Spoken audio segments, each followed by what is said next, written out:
everybody. Back in February, I decided to trim my roses that were climbing over the arbor back to about 2 feet.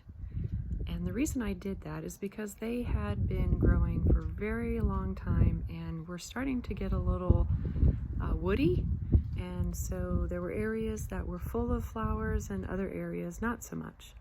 So in late winter, I decided to trim them back so that they could reflush out and grow new stems, new leaves, and be fuller. So here's what they look like now. As you can see, in one season, this one on the left has grown all the way to the top and started going over the top. So I hope this is encouragement for you when the time comes for you to trim your roses back, that you don't feel afraid and you know that it's all for good, that they will come back fuller and more beautiful, and they grow pretty fast. So you can see they grew all the way over the top of the arbor in one season. So I hope this has been very helpful for you.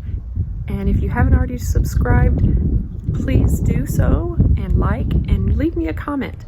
And for those of you who have subscribed, thank you so much. I really do appreciate it and hope you are enjoying watching. And please also leave me a comment if there's anything special you want to see or hear about. Thanks for watching. Have a great day.